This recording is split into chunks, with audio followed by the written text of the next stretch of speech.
एक सरळ साधं जमलं तर करता येईल आपल्याला. आपण प्रवास करतोय समजा आणि आपलं छान कन्फर्म सीट आहे.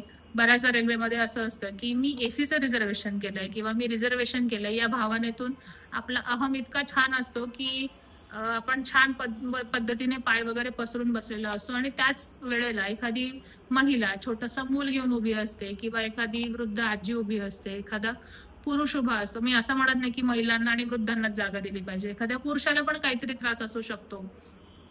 पण तो पुरुष आहे म्हणून किंवा ती महिला आहे म्हणून जागा देणं न देणं अशा पद्धतीचं सुद्धा वागणं आपल्या आजूबाजूला दिसतं. आणि जर तिथे आपण एक छोटंसं की हा ठीक आहे तुम्ही बसा थोड्या वेळ मी उभा राहतो किंवा उभी राहते असं जर एक साधी तुमची कृती जर त्या व्यक्तीचं रक्षण करू शकत असेल, त्या व्यक्तीला जर मदत देऊ शकत असेल, तर याच्यापेक्षा वेगळं काही असू शकत नाही. एक सरळ साधं जमलं तर करता येईल आपल्याला. आपण प्रवास करतोय समजा आणि आपलं छान कन्फर्म सीट आहे.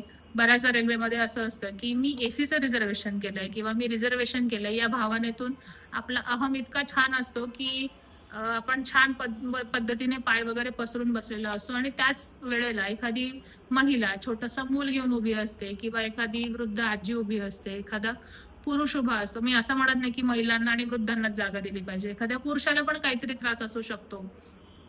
पण तो पुरुष आहे म्हणून किंवा ती महिला आहे म्हणून जागा देणं न देणं अशा पद्धतीचं सुद्धा वागणं आपल्या आजूबाजूला दिसतं.